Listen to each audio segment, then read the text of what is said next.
Bonjour et bonsoir mon cher téléspectateur, c'est l'heure à laquelle on est en train de suivre notre magazine Forme et Informe-moi.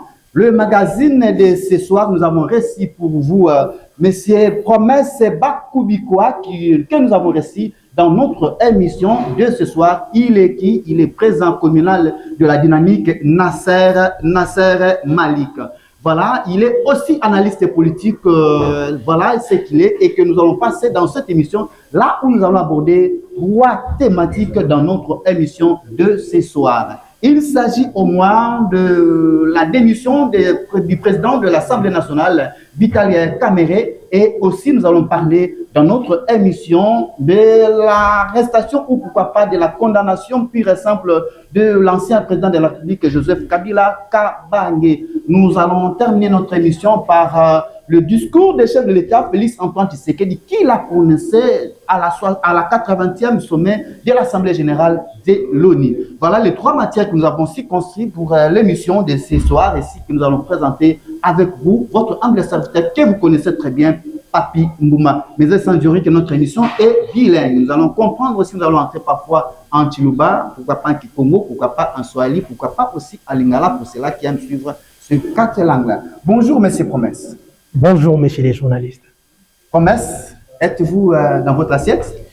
Tout à fait, je me porte à merveille et surtout je profite à cette occasion pour vous remercier de m'avoir honoré avec votre invitation et nous sommes disposés pour répondre à toutes ces préoccupations. Merci, je dis que vous êtes président communal de la dynamique Nasser Malik. Comment se porte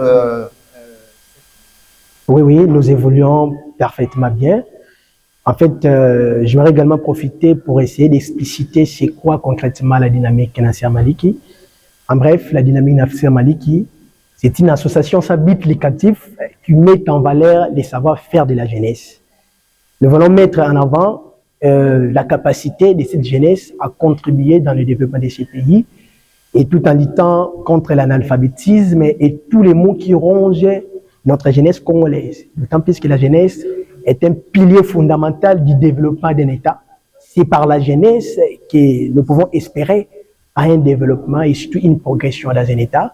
Et si la jeunesse n'est pas bien encadrée, elle n'est pas bien informée, nous pouvons non seulement espérer également à un développement et surtout beaucoup plus à une progression dans notre État. D'où la nécessité, nous sommes interpellés tous, vous et moi, de pouvoir encadrer cette jeunesse qui fait face à plusieurs défis majeurs. Vous savez déjà, la société congolaise fait face à plusieurs immoralités et tous autres maux, mais par un encadrement sérieux et rigoureux, je pense que cette jeunesse va revenir à la raison pour pouvoir connaître sa place dans la société.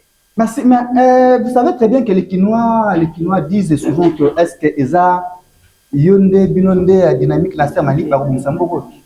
Bien sûr. Voilà, bien sûr. Parce que Mbogo Msambogo.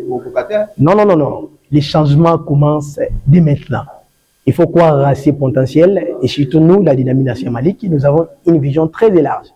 Et je pense que notre vision est sous Kaka Atenakat Narem démocratique, comme je vous informe.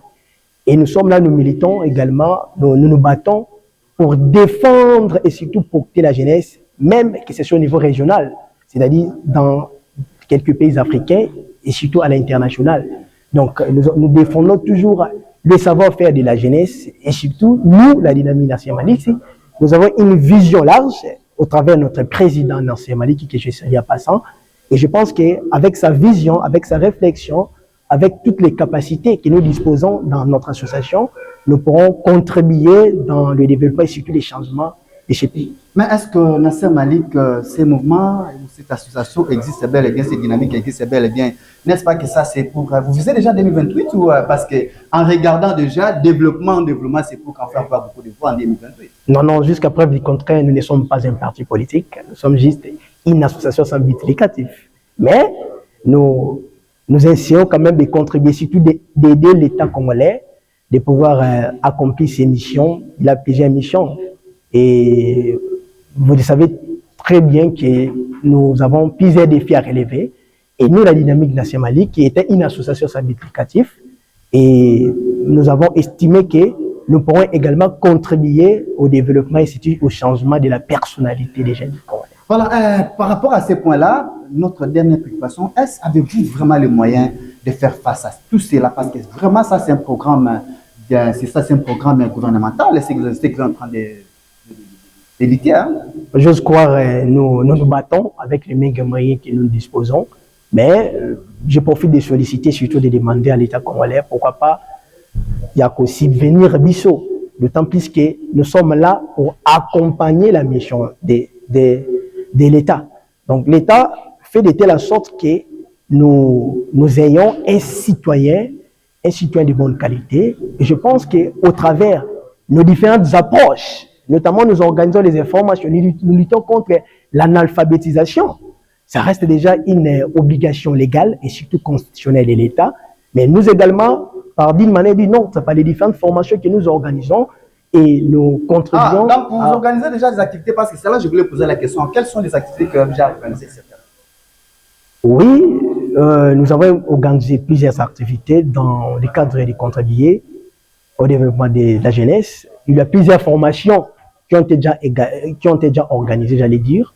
Je pense qu'il y a l'analphabétisation et nous conscientisons les jeunes à ne pas embrasser le chemin du banditisme urbain qui gangrène la société congolaise. Mais également, nous motivons à travers nos différentes thématiques pour que cette jeunesse puisse revenir à la raison. Donc, il y a plusieurs activités et je pense que dans notre carnaval des activités, il y a d'autres activités qui sont en prélude. Je pense que dans les jours qui viennent, je pourrais passer dans cette émission pour vous expliquer. Voilà, nous sommes là, nous, c'est le magazine Forme et Informe-moi. Nous sommes là pour former la population et pourquoi pas aussi informer cette population parce que nous devons chercher comment développer ces pays ensemble. Mais la dernière question, je ne sais pas, l'association, c'est dynamique, c'est tout seulement ici à Kinshasa, où est-ce qu'on peut le retrouver? Jusqu'à preuve du contraire, nous sommes installés qu'à Kinshasa, mais dans les années à venir, nous estimons et nous pensons également d'implanter notre association dans toute l'étendue du territoire national. D'autant plus que notre vision ne va pas se limiter non seulement en Kinshasa, moins encore en République démocratique du Congo, mais pourquoi pas dans tous les autres pays africains, même au niveau international. Donc, actuellement, nous sommes qu'à Kinshasa, mais dans les années à venir, nous allons essayer d'installer progressivement notre association dans toute l'étendue du territoire et nous visons également toute la région et surtout... Voilà, Nakolinato, le baron la passe bakinois sur la nabi se délai, sur la nabi se délai, ceux qui vont pour ça besoin dynamique, n'habiter dynamique en Ouezala dans la poche, dynamique en Ouezala dans le sac, dynamique en Ouezala zawapi. Vraiment dynamique et je pense qu'actuellement dans toutes les communes de la ville de Kinshasa, nous avons été installés récemment. Je pense que nous sommes en train de continuer à la démarche administrative pour que tout s'installe définitivement. Et notre siège, on est également à la recherche d'un siège définitif pour nous permettre que beaucoup de s'inscrire. Mais actuellement, nous siégeons dans le cas de nécessité et le bureau exécutif travaille d'arrache-pied pour nous faire éco-kissa. Donc nous sommes encore jeunes et je pense que dans les années à venir, Dynamique Nasser Malik et Kozala Bissikagnon soient à proximité de la population. Merci beaucoup Dynamique Malik et Kozala la Bissikagnon surtout dans la République démocratique du Congo. Merci cher promesse Markou Bikwa. Je rappelle qu'il est président communal du Dynamique Nasser Malik qui est aussi analyste politique. Voilà, entrons dans notre point qui nous a amené, qui vous a amené ici parce que nous allons parler de ces points, trois points importants que nous avons puis donné dans notre introduction dont nous avons dit que nous parlerons de la démission du Vital Kamerhe à l'Assemblée nationale. Monsieur Promesse, on se réveille le matin, plus de 200 députés, 262 députés font une pétition contre le président de l'Assemblée nationale. Quand ça a commencé, c'était comme si des aventures, que c'était comme si de la blague, mais après la rentrée parlementaire, nous avons pu voir que ce qui était des aventures, ça s'est concrétisé de plus en plus.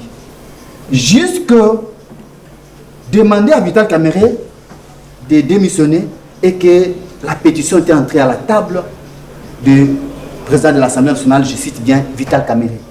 Et enfin, une fois qu'il a reçu cette lettre, cette motion, d'office, il ne pouvait plus assumer la responsabilité du président de l'Assemblée nationale. Et on attendait que dans cela, que Vital Kamerhe soit entendu. Mais du coup, on voit Vital Kamerhe démissionner. Surprise pour tout le monde, surprise aux députés pétitionnaires. Vous, en tant qu'analyste politique, comment avez-vous reçu cette information et quelle analyse faites-vous par rapport à ce que je viens de décrire? Bon, je crois, déjà cette démission de Vital Kamerhe a démissionné sous pression des députés pétitionnaires. Et s'il n'y avait pas la pétition, je ne pense pas que Vital Kamerhe allait démissionner.